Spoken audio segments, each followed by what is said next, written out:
मी आज एक खूप महत्त्वाच्या मुद्द्यावर आपल्या सोबत बोलण्यासाठी आज आलेलो आहो.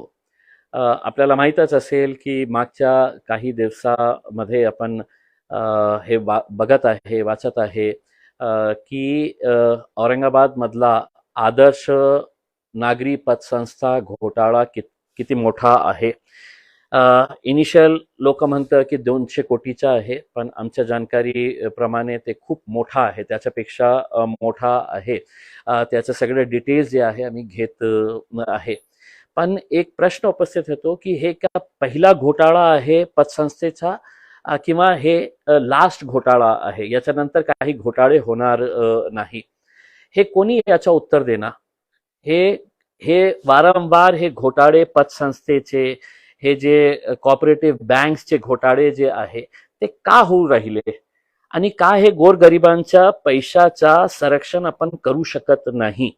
कुठे त्रुटी आहे आपली? जे त्रुटी आहे हे सरकारला बघायचं असतं.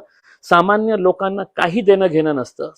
सामान्य लोक फक्त हे बघतं की माझ्या आयुष्यातले जी कमाई आहे, जे 2 लाख रुपये मी जमा केली, 3 लाख केली, 5 लाख रुपये केली, जे जीवनभर कष्ट करून मी जे पैसा इकट्ठा केलेला आहे ते पैसा एका बँकामध्ये ठेवले, ते बँक किंवा ते पतसंस्था जे जास्त इंटरेस्ट रेट देते. आणि बहुतेक अशा बँक्समध्ये, अशा पतसंस्थामध्ये पैसे टाकणारे कोण लोक आहे? जे लोक जीवनभर कष्ट करतं, जीवनभर मेहनत करून ते पैसा गोळा करतं आणि ते पतसंस्थामध्ये टाकतं.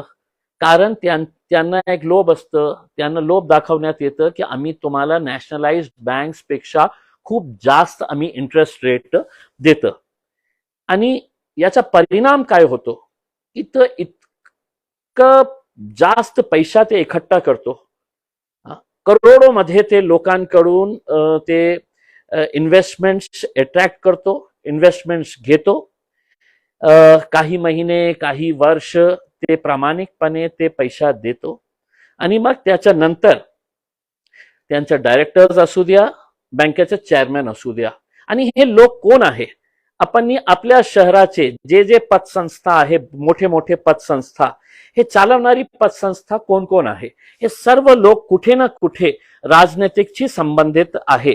म्हणजे याचा अर्थ हे आहे की गोरगरीब लोकांचा पैसा आम्ही घेतलं आणि आपल्या स्वतःसाठी वापरलं तर आमच्या कोणीही काही वाकडा करू शकत नाही, कारण आमच्या पॉलिटिकल लिंकिंग्स इतकं स्ट्रॉंग आहे आणि आमच्याकडे इतका मोठा पैसा झालेला आहे की आम्ही सगळ्यांना मॅनेज करू शकतो.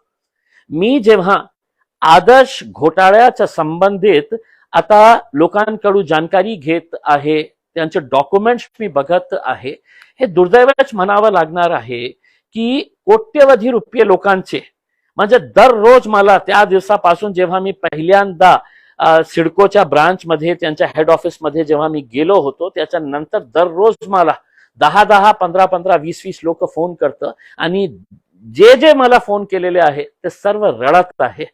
ते रडत आपली व्यथा मांडत आहे की साहेब, मी कष्ट करून 2 लाख रुपये बँकेत जमा केलं होतं, मी 3 लाख रुपये जमा केले होते, कोणी 10 लाख, कोणी 20 लाख, कोणी 25 लाख, कोणी 50 लाख रुपये, आपल्या आयुष्याची कमाई रिटायरमेंटच्या नंतर पीएफ काढून, त्यांच्या ग्रॅच्युटीचे अमाऊंट काढून, किंवा शेतकऱ्यांनी आपलं शेत विकून ते पैसे पतसंस्थेमध्ये टाकतो. कशासाठी?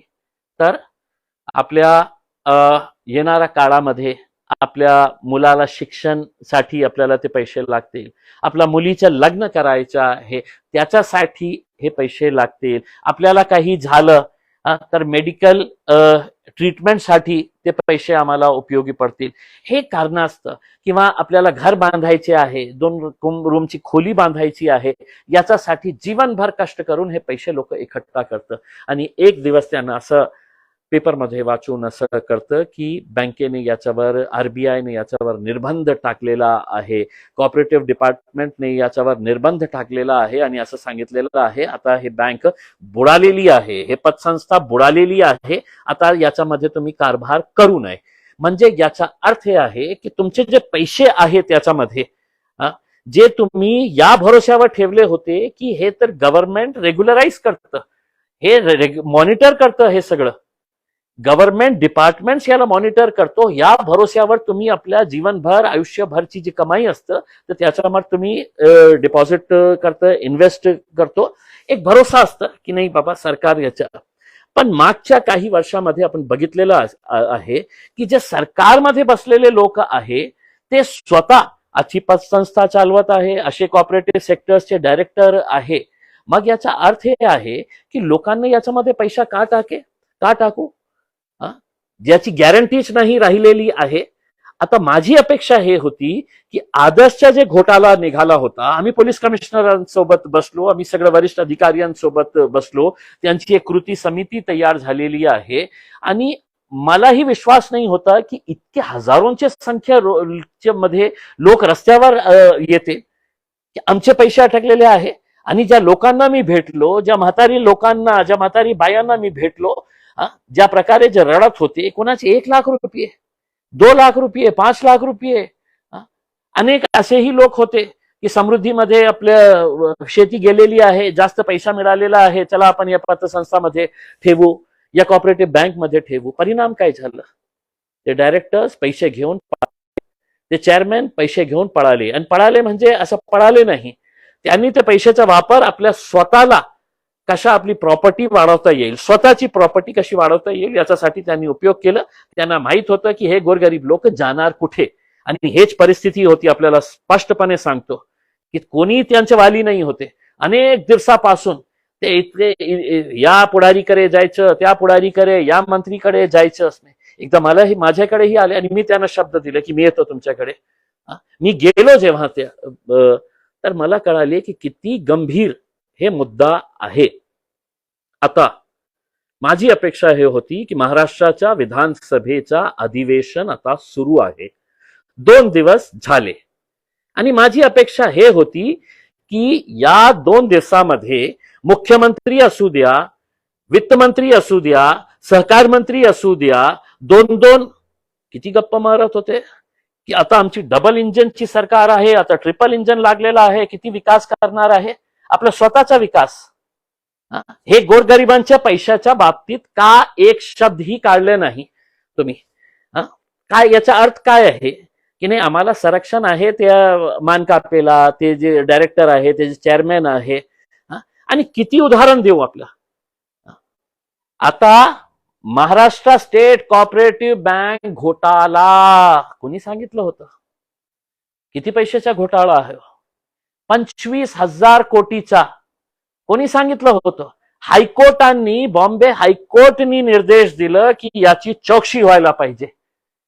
आणि आपल्याला भाषण, मला नाव घेण्याची आवश्यकता नाही आहे, ज्या प्रकारे त्यांनी भाषणमध्ये हे सांगितलं होतं, महाराष्ट्र स्टेट कॉपरेटिव्ह बँक घोटाळा.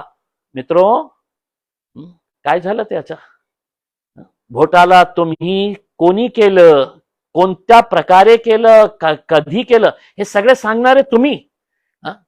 आणि सरकारमध्ये त्यांनाही तुम्ही बसवणार आहे. आणि हे जे गोरगरीब लोक आहे यांच्या बाबतीत काही बोलणार नाही. आता मी महाराष्ट्राचे मुख्यमंत्री, सहकार मंत्री आणि 2 उपमुख्यमंत्री यांना हात जोडून विनंती करतो, 2 दिवस आपल्याला मी देतो.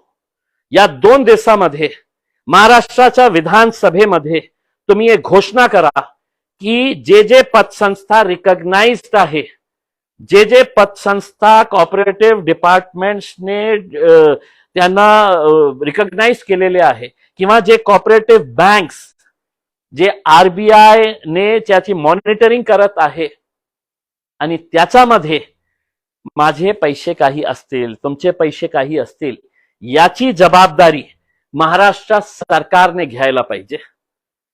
महाराष्ट्र सरकारने हे लोकांना आश्वासन द्यायला पाहिजे की समजा एक पतसंस्था बुडाली, त्यांचे डायरेक्टर तुमचे पैसे नेऊन पळाले, तर आम्ही त्याची गॅरंटी घेणार आहे. कारण मॉनिटरिंग तुम्हाला करायचे आहे, त्यांच्यावर नजर ठेवण्याची जबाबदारी तुमची आहे. म्हणून आम्ही 2 दिवस, थर्सडे, फ्रायडे, या 2 दिवसामध्ये आम्ही हे महाराष्ट्राची सरकारला विनंती करतो की तुम्ही महाराष्ट्राच्या विधानसभेमध्ये हे घोषणा करा की कॉपरेटिव्ह बँक्स सहकार क्षेत्र महाराष्ट्रातून देशामध्ये जर सहकार क्षेत्राचा जन्म झाला कुठून झाला हे माझ्या महाराष्ट्रातून झाला पण त्यावेळचा सहकार क्षेत्र कशा होता आणि या काळामध्ये कशा सहकार क्षेत्र चालवते हे सगळ्यांना माहित आहे की कसे आपले शुगर मिल्स कसे आपले बँक्स कसे आपले कॉटन फेडरेशन कसे आपले सोसायटीज पतसंस्था हे कोणी चालवत आहे कोणीही गोरगरिबांचं वाली नाही आहे म्हणून तुम्हाला सहकार क्षेत्र वाचवायचं असेल तर या 2 दिवसामध्ये तुम्ही महाराष्ट्राच्या विधानसभेमध्ये घोषणा करा की आम्ही या लोकांचे सगळं जे लोकांचे पैसे या सहकार क्षेत्रामध्ये की ते कॉपरेटिव्ह बँक्स असू द्या किंवा कॉपरेटिव्ह सोसायटीज असू द्या त्याची जबाबदारी महाराष्ट्र सरकार घेणार आहे पैसे बुडाले तर 6 महिन्यामध्ये 1 रुपया परत करण्याची जबाबदारी हे महाराष्ट्र सरकार घेईल आणि तुम्ही तसं नाही केले तर 2 दिवसानंतर आम्ही पूर्ण महाराष्ट्रामध्ये एक आवाहन करणार लोकांना की तुमच्या पैसा कधीही कोणीही पळवून घेऊन जाणार आहे आणि तुमच्या कष्टाचे जे पैसा आहे ते तुम्हाला मिळतील नाही मिळतील मला माहित नाही आहे आरबीआय काय करतं आरबीआय एक नोटिफिकेशन काढतं की हे बँकामध्ये खूप घोळ झालेला आहे आम्ही तुम्हाला एक इन्शुरन्स म्हणून 5 लाख रुपये आम्ही देणार आहे करके आणि त्याच्यानंतर प्रॉपर्टी सीज झाल्यानंतर त्याच्यावर लिटिगेशन होतो लिटिगेशन नंतर हे माझी प्रॉपर्टी यांनी इथे घाण ठेवलेली आहे अनेक असे प्रॉब्लेम्स क्रिएट करण्यात येतं आणि गोरगरीब इतकं त्रस्त होतो की आपला पैसा आज मिळणार नाही मिळणार म्हणून मी हात जोडून विनंती करतो महाराष्ट्र सरकारला या गोरगरिबांसाठी मी खूप मोठी घोषणा करत आहे मला माहित आहे की या नियमामध्ये बसत आहे नाही बसत आहे पण कोणीतरी बोलायला पाहिजे म्हणून मी आपल्याला 2 दिवसाचा कमीत कमी आपण कशाही असा फालतू मुद्द्यावर आपण चर्चा करत आहे एकदा एक चांगल्या मुद्द्यावरही आपण चर्चा करा हे जे पैसे कोट्यवधी रुपये अनेक बँकामध्ये पतसंस्थांमध्ये लोकांनी ठेवलेले आहे त्याची गॅरंटी घेण्याची जबाबदारी हे महाराष्ट्र सरकार घेणार आहे आणि लोकांनी आपले पैसे सुरक्षित समजा त्या बँकेतून पैसे त्या पतसंस्थातून पैसे काढण्याची आवश्यकता नाही अशी घोषणा करा नाहीतर येणाऱ्या सोमवारी पासून तुम्ही बघेल की कॉपरेटिव्ह सोसायटीज कॉपरेटिव्ह बँक्सच्या समोर किती लोक लाईन लावतील आणि आपले आपले पैसे बँकेतून काढतील आणि याची संपूर्ण जबाबदारी कोणाची असेल तर हे महाराष्ट्र सरकारची असणार आहे आदर्श जेव्हा घोटाळा झाला दुर्दैव आहे खूप दुर्दैव आहे केंद्रातले 2 मंत्री आहे रावसाहेब दानवे डॉक्टर भागवत कराड भाषण एकही भाषण त्यांचं असं नाही आहे की ज्याच्यामध्ये त्यांनी बोललं नाही की देशचे सगळे बँक्स माझ्या अखत्यारीत येते आदर्श अतुल सावे साहेब सहकार मंत्री होते माझे शहरातले होते एकदाही तिथे गेलं नाही लाजवणारी गोष्ट तर हे आहे की जेव्हा हे लोक रस्त्यावर होते आदर्शचे तर त्याच दिवशी डॉक्टर भागवत कराड साहेब आपला वाढदिवस साजरा करत होते मग कुठे गेले आमच्या शहरातले जे इतकं मंत्री महाराष्ट्र सरकारने दिलेली आहे ट्रिपल इंजन सरकारनी की किती मंत्री आहे आमच्याकडे रावसाहेब दानवे आहे डॉक्टर भागवत कराड आहे अब्दुल सत्तार साहेब खूप दांडगे मंत्री आहे मग आपले